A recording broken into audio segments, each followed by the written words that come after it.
आज हम बात करेंगे आदिकाल की विशेषताओं पर। तो आदिकाल की सबसे पहली जो विशेषता आती है वो है आक्षदाताओं की प्रशंसा। उस समय पर सब जानते हैं कि चारण कवि हुआ करते थे जो किसी न किसी के राजा के आश्रय में रहते थे और उन्हीं के प्रशंसा करते थे, क्योंकि ओबियसली अगर वो उनकी प्रशंसा नहीं करेंगे तो उनको आश्रय से बाहर निकाल दिया जाएगा। वो इस चीज़ को जानते थे और उनको उनसे मुद्राएं मिलती थी, पैसे मिलते थे। तो इसलिए उन्होंने हमेशा राजाओं को जीतते हुए दिखाया, उनको पराजित कभी नहीं दिखाया।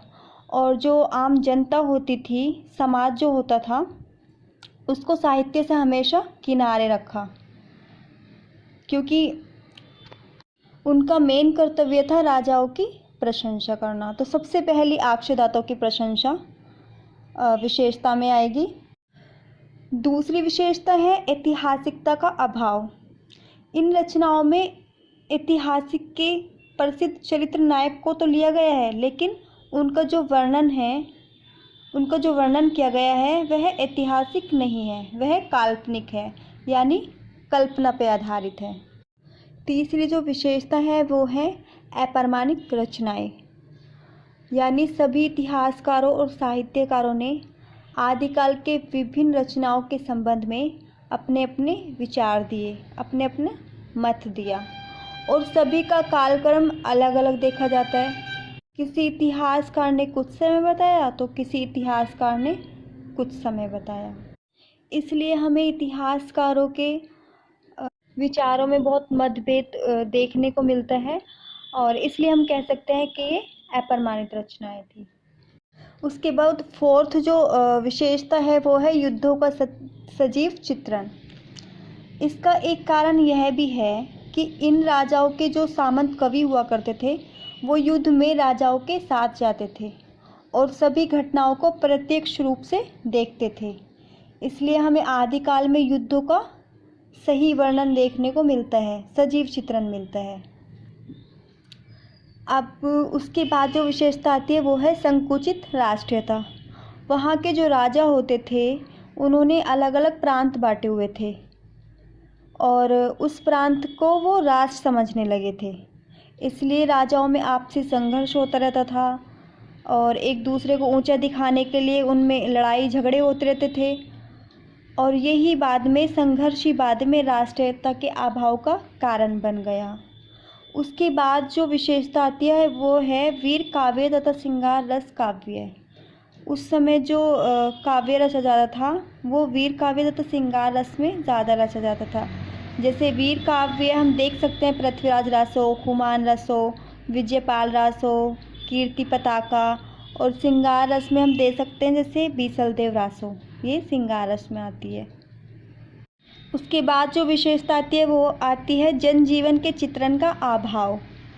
उस समय जो चारण कवि होते थे, चारण कवियों ने इस काल में अपने आक्षदाताओं की झूठी प्रशंसा की है, जिससे उन्होंने समाज के लिए अपने कर्तव्यों को भुला दिया, क्योंकि उस समय समाज को साहित्य से नहीं जोड़ा हुआ था, समाज को किनारे किया हुआ था। आम लोग साहित्य से नहीं जुड़े हुए थे, बस वो राजाओं की आक्ष तक ही सीमित था। उसके बाद आती है काव्य के दो रूप। उस समय काव्य के दोनों रूपों की रचना हुई, प्रबंध काव्य तथा मुक्तक काव्य। प्रबंध काव्य जो एक कथा होती है, पूरी कथा सार होता है, और मुक्तक काव्य जो खंडों में विभक्त होती है। तो प्रबंध काव्य में जैसे हम ले सकते हैं पृथ्वीराज रासो जो प्रबंध काव्य था, और हुमायूं रासो ऑल्सो प्रबंध काव्य था, और मुक्तक काव्य में हम बता सकते हैं बीसलदेव रासो, तो ये मुक्तक काव्य में आती है। इसलिए दोनों रूपों की उस समय रचना होती थी। अब उसके बाद जो विशेषता है वो है विविध छंदों का प्रयोग। छंदों की विविधता के लिए यह काल सर्वोपरि है। प्रमुख छंद जैसे दोहा, रोला, तोटक, तोमर, छाप्य, गाथा, आर्य आदि, ये सभी छंद उस समय काव्य के लिए इस्तेमाल किए जाते थे। उसके बाद है डिंगल भाषा का प्रयोग। यह इस काल की मुख्य भाषा थी। कुछ लोग इसे अपभ्रंश नाम भी देते हैं। वीर काव्य डिंगल व पिंगल दोनों में लिखे गए। उस समय जो वीर काव्य लिखे जाते थे वो डिंगल और पिंगल दोनों में लिखे गए। डिंगल मतलब जो अपभ्रंश प्लस राजस्थानी से मिलकर बनी हो। पिंगल मतलब अपभ्रंश प्लस ब्रजभाषा, इन दोनों से मिलके बनी हो। उसके बाद 11वीं विशेषता जो है वो है अंतर्विरोध का काल। आदिकाल अंतर्विरोध, मतभेद और विभिन्नताओं का काल माना जाता है, हम सभी जानते हैं। इस काल के एक ही कवि के एक ही काव्य में अंतर्विरोध खोजा जा सकता है। जैसे हम ले सकते हैं विद्यापति। विद्यापति इसका एक अच्छा उदाहरण है। इसको शैव तथा वैष्णव दोनों माना जाता है। इन्हें कुछ इतिहासकार श्रृंगार कवि मानते हैं, कुछ भक्त कवि मानते हैं, तो कुछ रहस्यवादी कवि मानते हैं। उसके बाद आती है लौकिक रस की रचनाएं। इस समय लौकिक रस की रचनाएं भी लिखी गई, जैसे संदेश रासक, विद्यापति पदावली। लौकिक रस की रचनाओं से तात्पर्य है जो गांव में रीति रिवाज कल्चर पे लिखी जाती है, और संदेश रासक भी ऐसी है और विद्यापति पदावली भी जो लोगों से जुड़ी हुई हो। कहने का तात्पर्य ये है। उसके बाद है उपदेशात्मक साहित्य। बौद्ध, जैन, सिद्ध और नाथ साहित्य में उपदेशात्मक की प्रवृत्ति देखने को मिलती है। उसके बाद आता है उच्च कोटि का धार्मिक साहित्य। इस काल में उच्च कोटि की रचनाओं को भी लिखा गया, जो मुख्यतः धार्मिक साहित्य है। जैसे उदाहरण के तौर पे हम ले सकते हैं परमात्मक प्रकाश और स्वयंभू द्वारा रचित पौमचर्यु।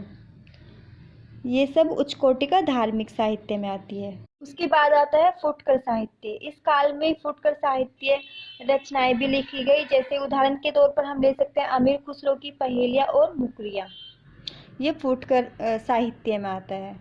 उसके बाद आता है स्त्री केंद्रित साहित्य। मतलब उस समय जो साहित्य लिखा जाता था, जैसे श्रृंगारपरक रचनाएं जो लिखी जाती थी, उनका जो मुख्य केंद्र था वो स्त्रियाँ ही थी।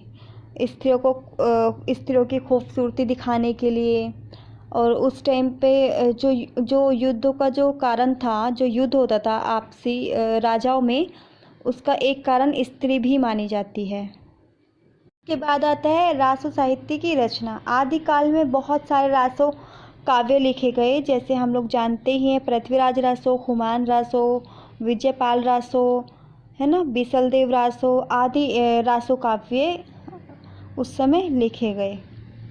उस समय रासो साहित्य की रचना बहुत हुई, इसलिए रासो साहित्य की रचना भी इस समय की विशेषता यानी आदिकाल की विशेषता मानी जाती है। उसके बाद जो लास्ट विशेषता आती है वो है अलंकार योजना। इस काल में मुख्यतः अतिशयोक्ति अलंकार का प्रयोग देखने को मिलता है। इसके अलावा इसमें उपमा अलंकार, रूपक अलंकार तथा उत्प्रेक्षक अलंकार का भी अच्छा प्रयोग मिलता है। ये सब जो विशेषताएं थी वो आदिकाल की विशेषताएं हैं। अगर मैं और अच्छे से बताना चाहूँ तो एक बार मैं और रिपीट कर देती हूँ।